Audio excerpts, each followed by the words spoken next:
treated in an open forum like a class type situation. I will give some information, but I would ask you to participate. So 1 Chronicles 28 verse 9, someone gets there, would like to read it, just raise your hand and we'll let you go with it. 1 Chronicles 28 verse 9. You there, Jacob? Yeah, go. And you, Solomon, my son, know the God of your father and serve him with a whole heart and with a willing mind. For the Lord searches all hearts and understands every plan and thought. If you seek him, he will be found by you. But if you forsake him, he will cast you forever. All right. Now, just breaking down that verse a little bit before we get started is know. What else does it say? Know and what else? Know and serve. Does it say something like that? Serve him, yeah. Serve, and then what else? How to do that? How do we know him and how do we serve him with what type of a heart? Loyal heart, willing mind. Willing heart, willing mind. There's a handout. John, did somebody make that copy of that handout? Copies? Yeah. There's a handout I'm going to give you. It's called the biblical heart. The biblical heart is something that starts with the will, emotion, and intellect. The handout that I give you will be one you can take home. We're not going to be using it, but I want you to use it during your lifetime to know what we're talking about when somebody says a biblical heart. I want to thank the elders for letting me come. I often thought to myself, I will probably be taught more by the young people than they'll teach me. And then somebody says, what qualifications do you have to teach young people? None. I was born old. So I've never lived as a teenager. You don't believe that, do you? We have different generation issues that come along. We're going to talk together. I'm not going to preach to you. I may try to teach you a thing or two, but I'm not going to preach to you this weekend. I'm going to do some preaching on Sunday, but I'm going to talk with you, and I want you to talk back to me. How many of you have already gone through a storm of life? All right. What is a storm? Jeff Dickey's holding his hand up. This is for young people, Jeff, but you can tell me about what a storm of life would be. What else might we call a storm of life? A storm. We might call it an obstacle. A what? Yeah, exactly. So tell me about some storms. Well, first of all, think about some storms. While you're thinking about some storms, I want you to turn to 1 Samuel, the 17th chapter. Now, when I say 1 Samuel, the 17th chapter, immediately you're going to tell me that's the story of who? David and Goliath. So Linville got that one, right? All right, David and Goliath. And while this story may seem that we're going to read this story, and I want you to do something. Got a little homework for you as we read through 1 Samuel 17. I want you to make sure you note down how many storms you think David's going through in this 17th chapter alone. How many storms is he going through? And we're going to read this together. We're going to do this. I want you to participating. If I could have somebody read the first 11 verses, and it can be male or female in this class situation. First 11 verses. Take your Bibles. I hope everybody's got your Bibles. You going to read the first 11 for us? Tell me your name. Grant. I might remember that in 2 seconds, but thank you for telling me, Grant. Go ahead, first 11 verses. Now pay attention, take your Bible, and I want you to see if there's any storms in these first 11 verses. Go ahead, Grant, loud so everybody can hear. Now the Philistines gathered their armies for battle, and they were gathered at Socoh, which belongs to Judah, and encamped between Socoh and Azekah in Ephes-dammim. And Saul and the men of Israel were gathered and encamped in the valley of Elah, and drew up in line of battle against the Philistines. And the Philistines stood on the mountain on the one side, and Israel stood on the mountain on the other side, with the valley between them. And there came out from the camp of the Philistines a champion named Goliath of Gath, whose height was 6 cubits and a span. He had a helmet of bronze on his head, and he was armed with a coat of mail, and the weight of the coat was 5,000 shekels of bronze. And he had bronze armor on his legs, and a javelin of bronze slung between his shoulders. The shaft of his spear was like a weaver's beam, and his spear's head weighed 600 shekels of iron. And his shield bearer went before him. He stood and shouted to the ranks of Israel, "Why have you come out to draw up for battle? Am I not a Philistine, and are you not servants of Saul? Choose a man for yourselves, and let him come down to me. If he is able to fight with me and kill me, then we will be your servants. But if I prevail against him and kill him, then you shall be our servants and serve us." And the Philistine said,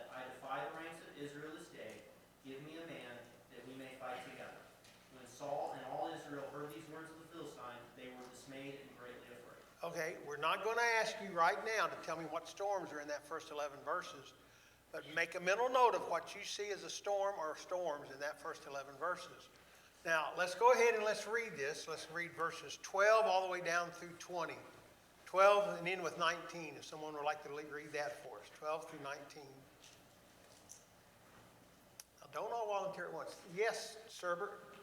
Tim, no, Tim's your grandfather. Yes, Greg. Greg, sorry, Tim and Travis, but I can't get Greg.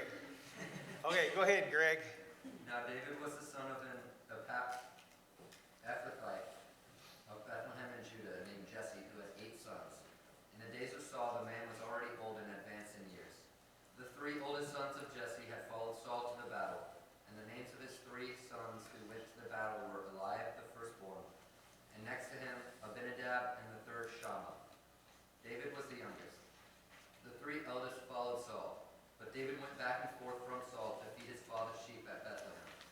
For 40 days the Philistine came forward and took a stand morning and evening. And Jesse said to David his son, "Take for your brothers an ephah of this parched grain, and these 10 loaves, and carry them quickly to the camp to your brothers. Also take these 10 cheeses to the commander of their 1,000. See if your brothers are well, and bring some token from them." Now Saul and they and all the men of Israel were in the valley of Elah fighting with the Philistines. All right, and again, if you think there's any storms there, you make a mental note of that. Let's go ahead with 20 down through 27. And by the way, when we talk about David, what normally do we say? This is the story of David and so many of us would think the only storm we're going to see is Goliath, right?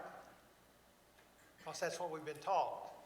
I'm going to challenge the fact that Goliath is just one part of what the storms are in this chapter. All right, let's go ahead with verses 20 through 27. Yes, Seth, go ahead. Early in the morning, David left the flock in the care of the shepherd, loaded up and set out, as Jesse has ordered.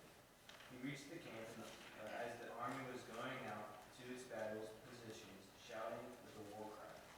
Israel and the Philistines were drawing up their lines facing each other. David left his things with the number of supplies, ran to the battle's line, and asked his brothers how they were. As they were talking, All the way down to 27. And I thought I was the only one with memory issues. As they were talking with him, Goliath, the Philistine champion from Gath, stepped out from his line, shouted his usual defense, and David heard it. Whenever the Israelites saw the man, they fled from him with great fear. Now the Israelites had been saying, "Do you see this man keep coming out? He comes out and defies Israel. The king will give great wealth to the man who kills him. He will also give him his daughter in marriage and will exempt his family from taxes in Israel." David asked the man standing near him, "What will be done for the man who kills the Philistine and removes his disgrace from Israel?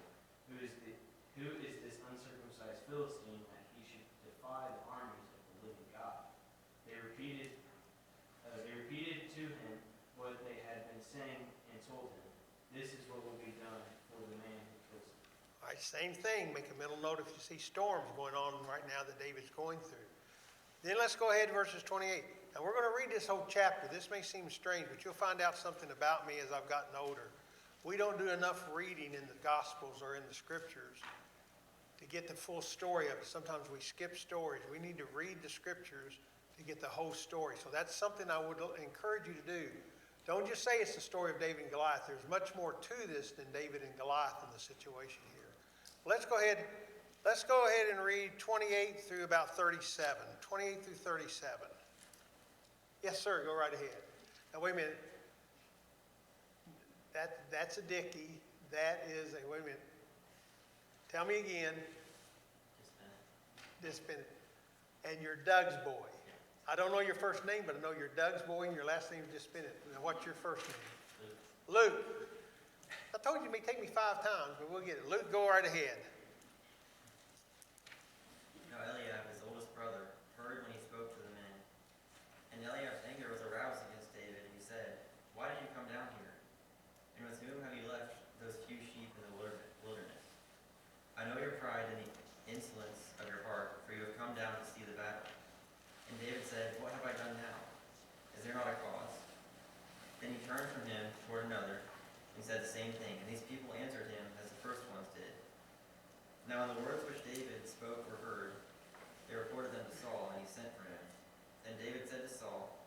let no man's heart fail because of him.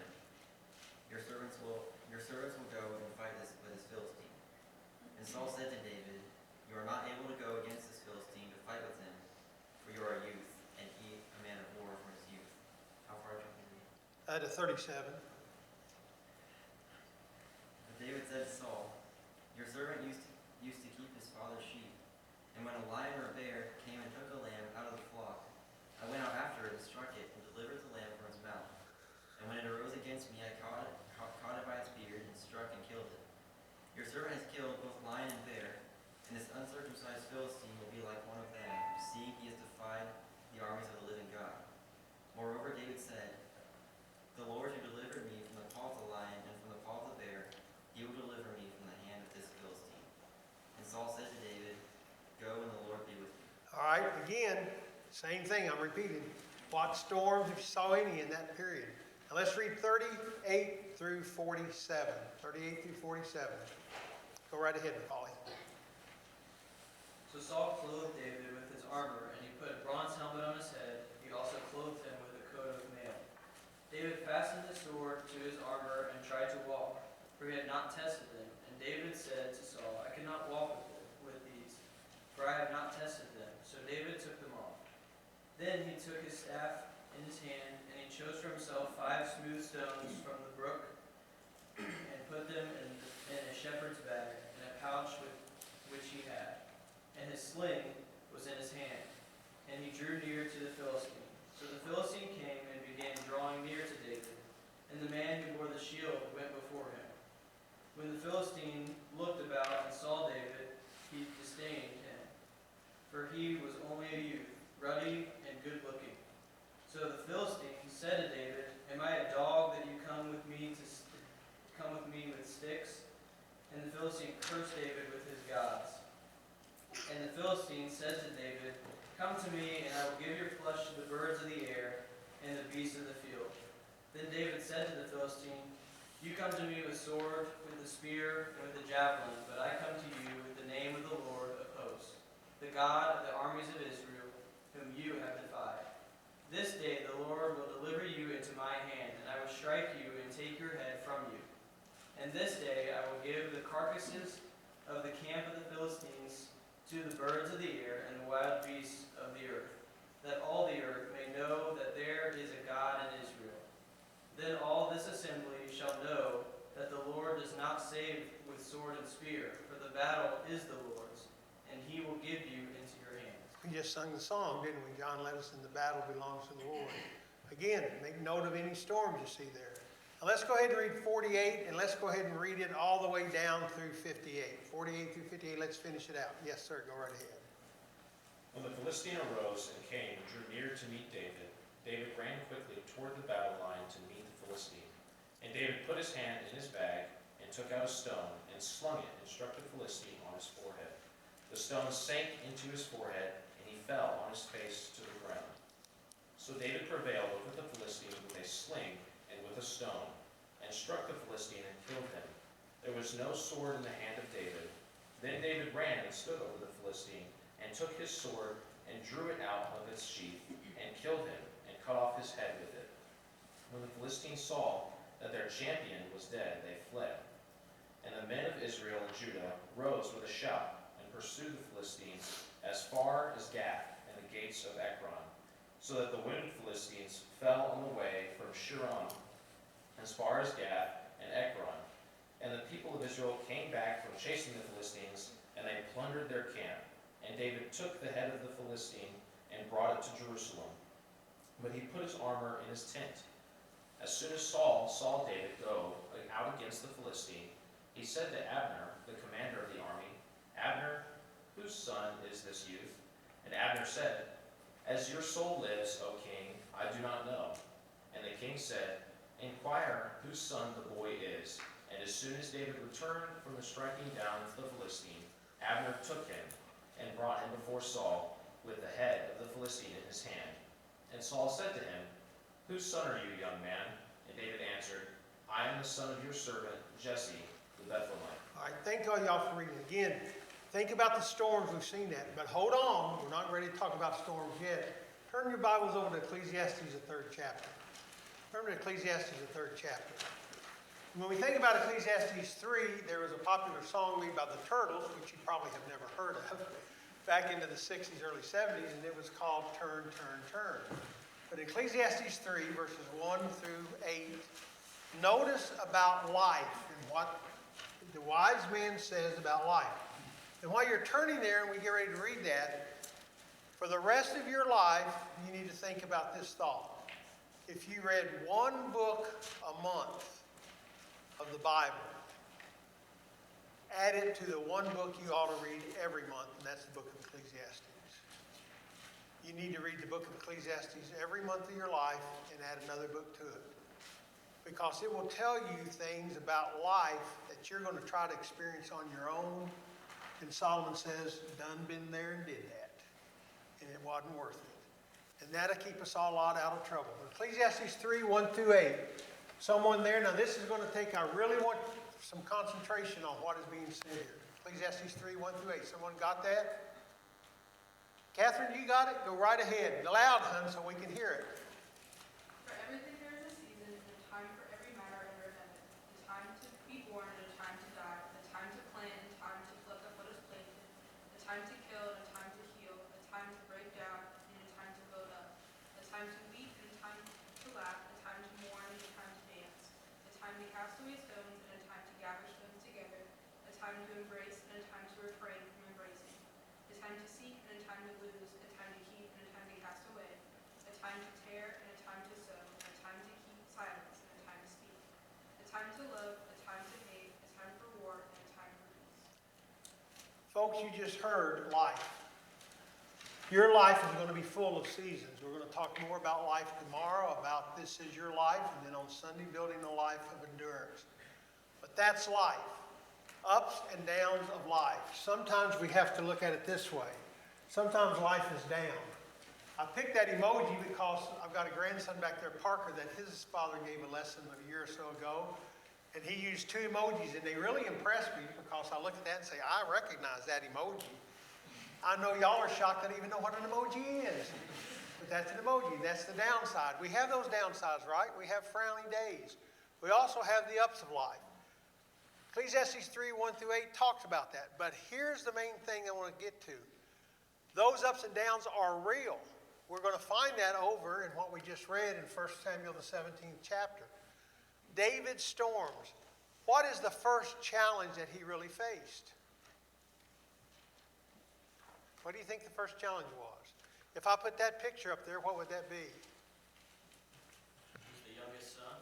That'd be the son. Well, he was the youngest son, and his brothers caused him a challenge. What are you doing here? Who's taking care of those few sheep? His first challenge was he actually heard Goliath challenging armies of Israel. The armies of Israel. Whose armies are the armies of Israel? Who's their head man? God. So he's not really a man, is he? He is a being. Saul was the king, and they're hiding. And he goes and he hears this challenge. The first challenge was Goliath. He heard him. He's not ready to attack him yet. He goes to his brothers, and they're saying, what are you doing here? Who's tending those few sheep? So this may seem like a small storm, but it is a storm. How many of you here got siblings, brothers or sisters? Ever had a disagreement with them? Good. I'm glad to see we don't have people who lie. We got disagreements, don't we?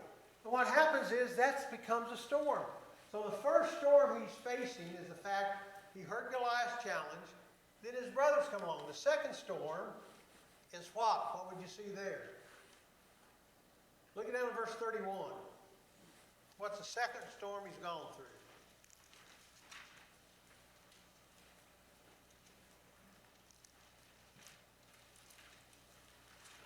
I mean, just the fact in verse 33 that Saul says you're not able to go against the Philistine and fight with him for you are but a youth. Right, that's very good. Grant, right? Very good. What he sees is the king. The king is saying, this is great, you want to fight, but you can't really do that. Well, wait a minute, I can do that. No, you can't really do that. So he's faced Goliath, he's heard his challenge, his brothers are putting him down, the king is putting him down. If we do another one, what did that show? Did anybody get these first two, by the way? It's okay if you did, we're not taking grades. But I hope you look at, but what's the next storm you faced? Going against the lion and the bears with the sheep. Going against the lions and the bears, and we read through this story, and we kind of read over that just like, how many of y'all killed a lion? With your bare hands. How many of y'all killed a bear? We just go through that like that. Let me tell you, that's a storm. Would that not be a storm if a lion was coming after you? Little story, I went to South Africa back in 2017. We stayed in a compound that was guarded and surrounded by lions.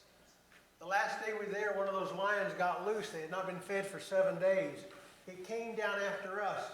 The fellow that was head of the compound was 7'4", 425 pounds. His name was Hana. Hana went out there and waved his hands. All of us were scattered. We were trying to get into something safe.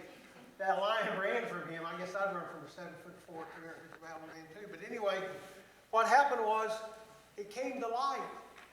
David took care of a charging lion coming after a sheep. He took care of a bear coming after a sheep. Those are storms in life. But what about another storm? What would that be? The armor Saul gave him. Why would the armor be such a storm to go through? He'd never used it before. Yeah, he'd never used it before. It was too much for him. I can imagine him standing there going, I can't use this. And the storm is, I'm going to have to go out and fight Goliath without any armor. I know I've handled a lion and a bear. Goliath is even bigger than those, but I have not proven this, and I don't even want to take it. I don't need that. Another storm is when he actually met Goliath. There are going to be Goliaths in our lives. There are going to be lions and there's going to be bears. There's going to be brothers. There's going to be small storms, big storms. There's going to be storms that we choose. And this is a choice that David has made to fight in this storm. He took the storm upon himself for the cause of good. Do you think in your lifetime you ever have to do that? Go through the storms of life, maybe have to fight not a lion or a bear, but may have to stand up regardless of what it's going to cost you to stand for God. Let's look at one more thing. What's that?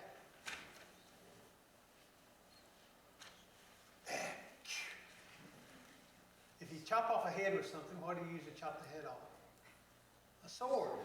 He didn't have one. How heavy do you think Goliath's sword was? Bigger than him, that's probably true. And so what we get is David in 1 Samuel 17 went through different types of storms in his young life. David may not have been any older probably than what you guys are. And the armies of God are hiding. And he took the lead. 1 Timothy 4:12 says, let no man despise thy youth, but be thou an example to the believers. Be thou an example. That is what we need in the Lord's church, is for you all to be examples. To be those type of people that would look at it and say, we can follow him, even as old people, we can follow you. To do that means you're going to have to weather the storms. Us old ones, we weathered storms. Sometimes we did good, sometimes we didn't do so good. So we have to think about that. But at the same time, what I want you to think about is turn over to 1 Samuel, the 30th chapter, verses 1 through 8. We're going to have some help. And that's quite all right with me. Yes, he's wonderful. 1 Samuel chapter 30, 1 through 8. 1 through 8. 1 Samuel 30, 1 through 8. Anyone there yet? There are some storms that David and Goliath that we choose to do for what is right. Now we're going to see a storm that chose us. We had nothing to do with it. 1 Samuel 30, 1 through 8. Anyone there that would read that for us? Go ahead, Parker. Now it happened when David and his men came to Ziklag on the third day that the Amalekites had invaded the south and Ziklag, attacked Ziklag and carried it with fire. They had taken captive the women and those from small to great, and they did not kill anyone but carried them away and went their way. So David and his men came to the city, and there it was burned with fire, and their wives, their sons, and their daughters had been taken captive. Then David and his people who were with them lifted up their voices and wept, and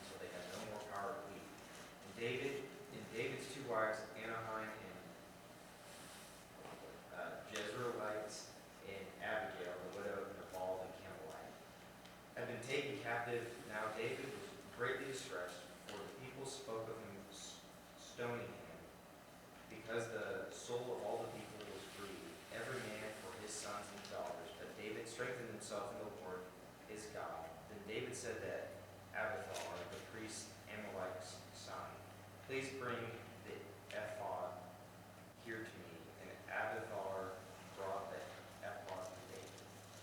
So David inquired of the Lord, saying, shall I pursue this troop? Shall I overtake them? And he answered them, pursue, for you shall surely overtake them and without fail recover all. All right.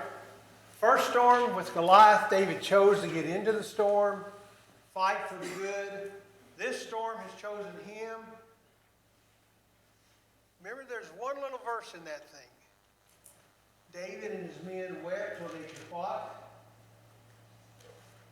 What did it say? They wept till they could do what? Excuse me? Had no more strength to weep. You ever been there? Have you experienced that yet in your life? Because you will. And we're going to talk about that in a minute. But you will find a time in your life that the challenges, the obstacles, the storms chose you instead of you choosing it. And put you totally out of control, and you will weep till you cannot weep anymore. And that will happen. Well, let's talk one more time. In 1 Samuel 11 and 12, or 2 Samuel 11 and 12, we won't go in there and read all of that. But that's the story of David and Bathsheba, exactly right. We see David's the king, and he's there, and they're gone to war, and he sees this beautiful lady, and he calls her in, but she's married. That's a no-no. And as a result of that, he goes into her, and then she becomes pregnant. Do you remember who her husband, what her husband's name was? Uriah the Hittite, right? So David gets Uriah and brings him back and tells him to go down and be with his wife, and all that. It doesn't work. He won't do that. Then Uriah, he even got drunk. He still wouldn't do it. So David decides to send Uriah to the very front lines of where he would be killed.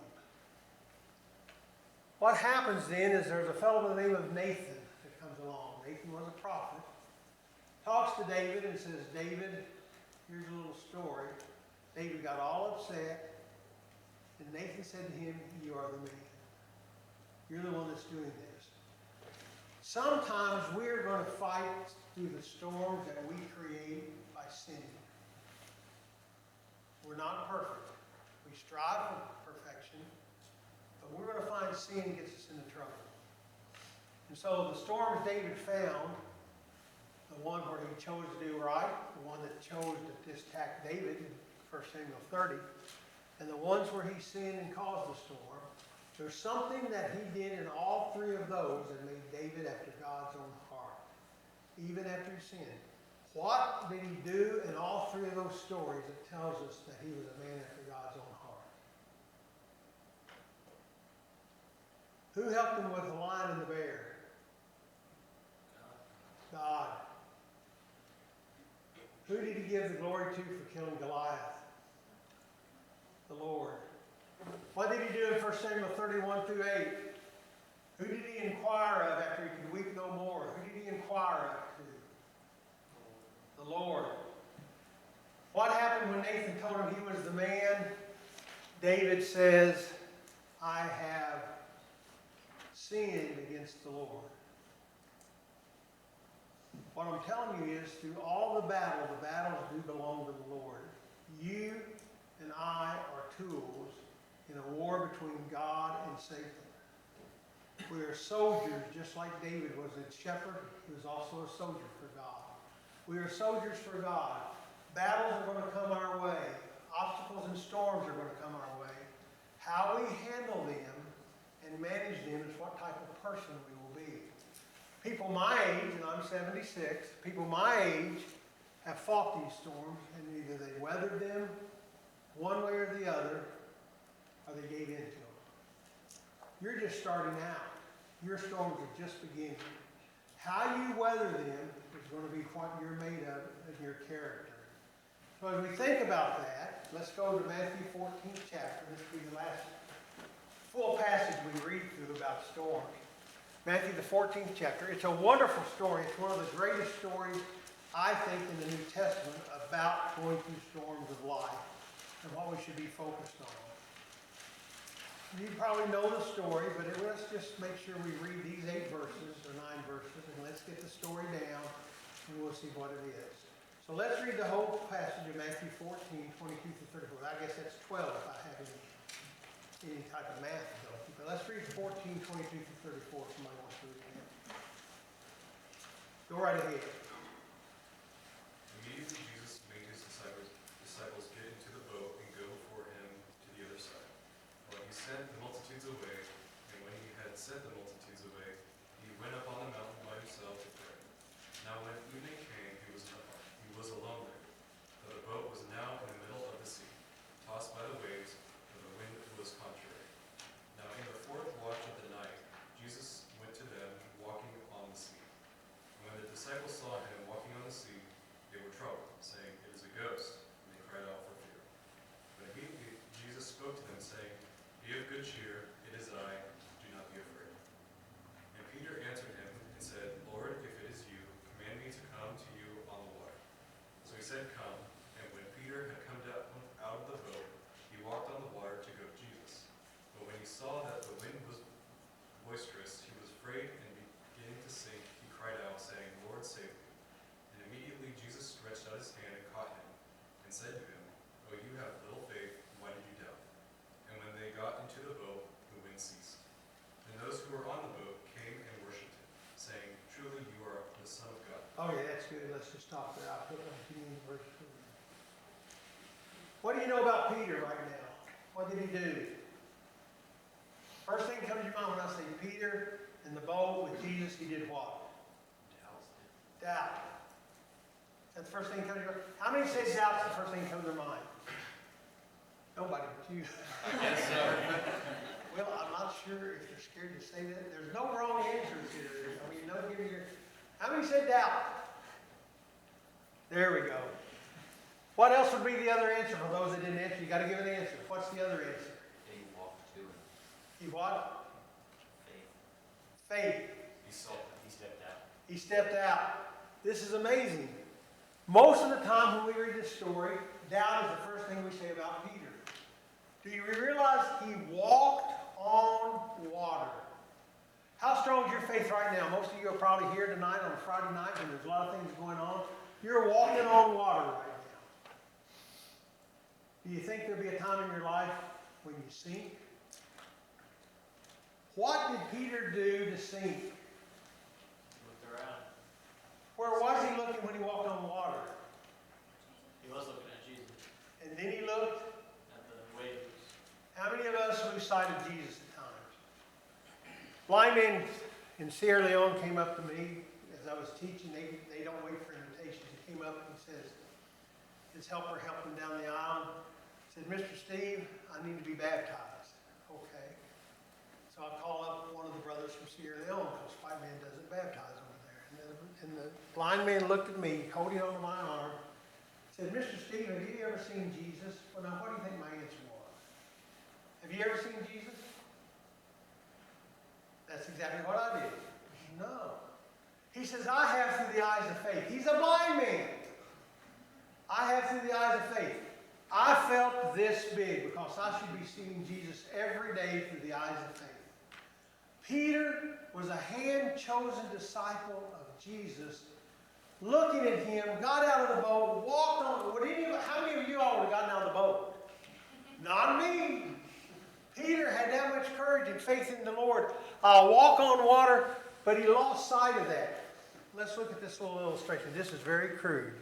There's the boat in the water. Kind of rough, isn't it? There's Jesus walking on the water. He's not bothering him. There's Peter, as Jesus is saying, "Come to him." Peter is walking on that water. Then he looks at the water. Now, Lord, help me. Folks, I'm going to tell you something, young people. This is life. We're going to walk on water at times, and we're going to need help to get picked up out of the water at times. Because that's what's going to go to you. How do we see God through the storms of life? James 1, 2, and 3. What does it say? James 1, 2, and 3. You can go there and read it. It's open book test. James 1, 2, and 3.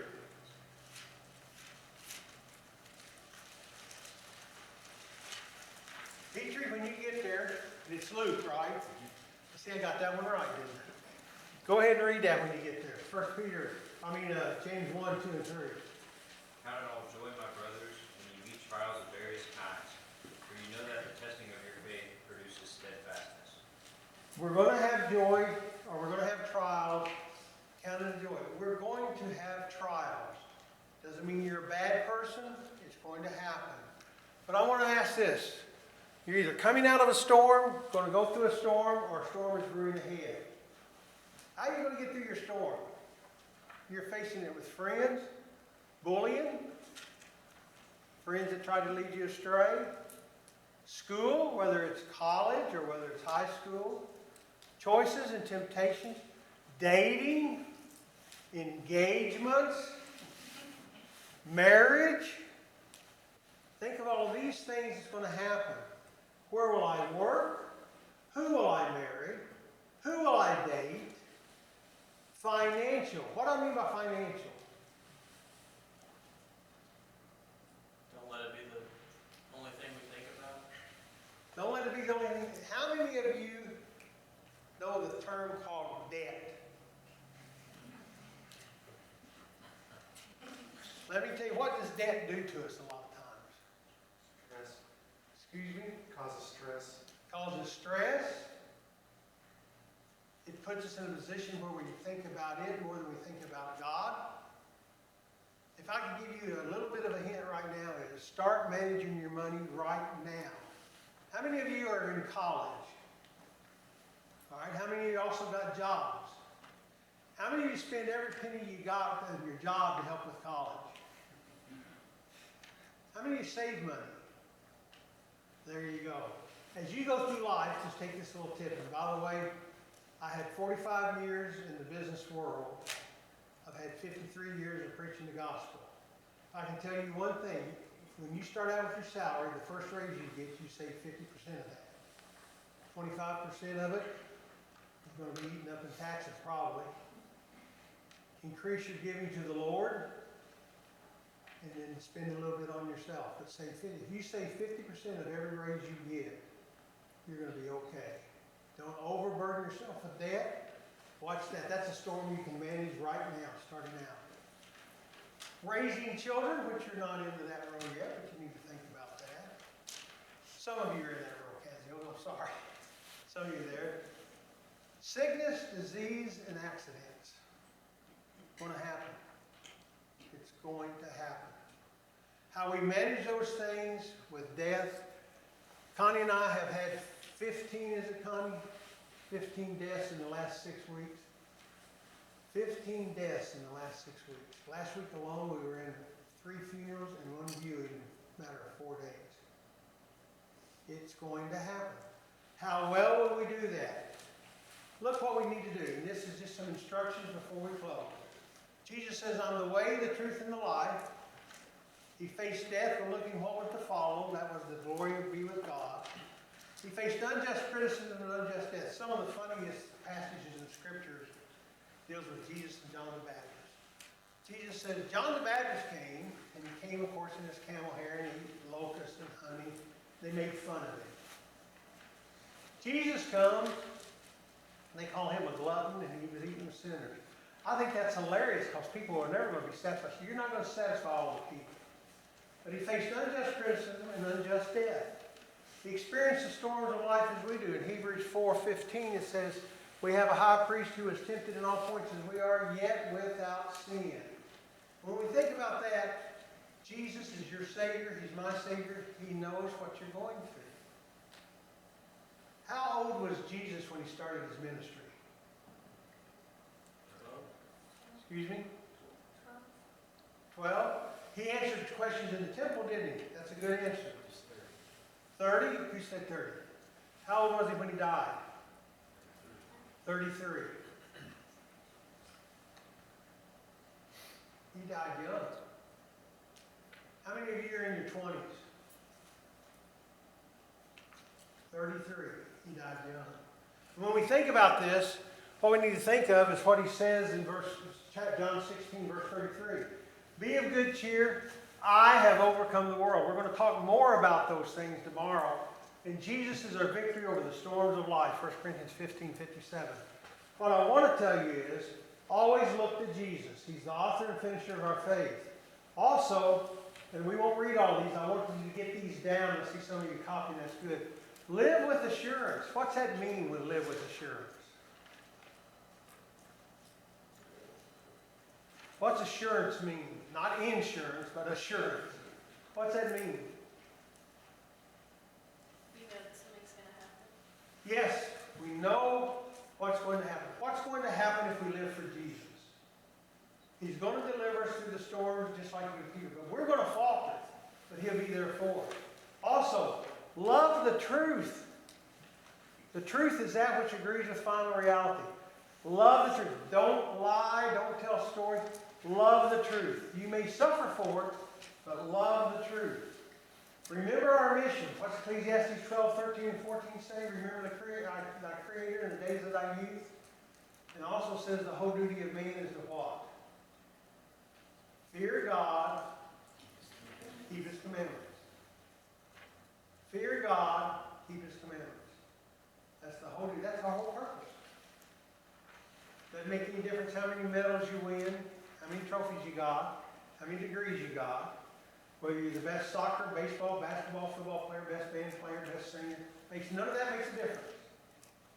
What makes a difference is at the end of judgment that you hear, well done, thou good and faithful servant. That's what makes a difference. We're going to talk about those things. Remember, our destination is worth weathering the storms of life. Where do you want to go when this life is over?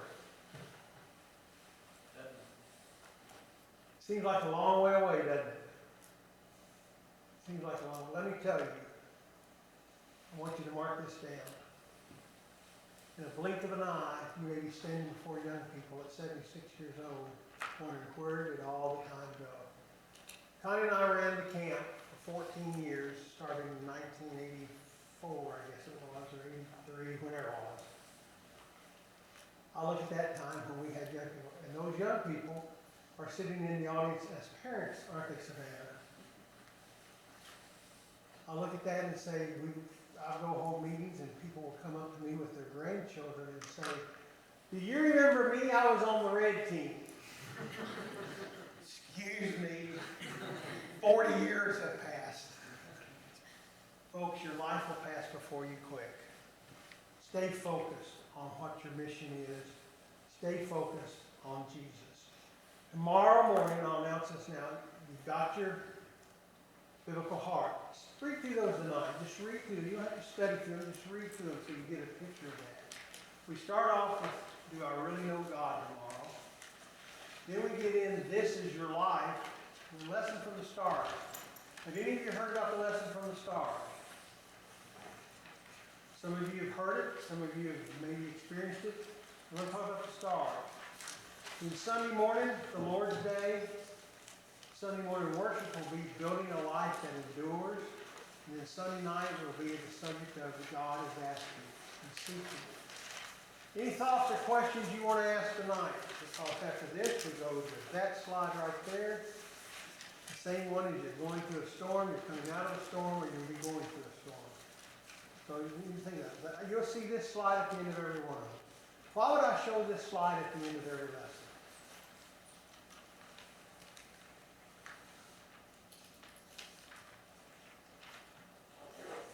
I'm old, I stay up all night anyway, so if somebody enters, we're going to be here. Why would I show this slide at the end of every lesson? What slide is that? Why would I show it there? Yes? To encourage those who are questioning to get baptized. But it's just showing what God wants us to do. We want to be saved, right? There's none of us that don't want to be saved. This is an initial plan for us. I show that to remind us that God's invitation to His Son Jesus is always open to us. Whether it's in a service, whether it's 24 hours a day, 7 days a week, older ones are here to help. We are. There's nothing more important to us than to see all of you be faithful for the rest of your life. Raise your children in the nurture and admonition of the Lord and have them faithful all their life. The sad statistic is 60% of young people under the age 25 that obey the gospel before their age 25 will fall. 60% will stay faithful, 40% fall away. That's a huge number, 40%. We don't want you in that 40%. Oh, we thank the congregation like Southport for having sessions like this. Any thoughts or comments? Any questions? Anything you'd just like to say? Thank you. From the young person. Thank all of you for being here. I know Monty said that to begin with, and I said it, but I want to thank you for being here. You have your mind in the right place. There are many things you could have done tonight. There is a storm you faced tonight just being here. We hope you come back tomorrow. It'd be more open forum, more discussion, and maybe you'll be awake. Maybe I won't be. Maybe you'll have to teach, teacher.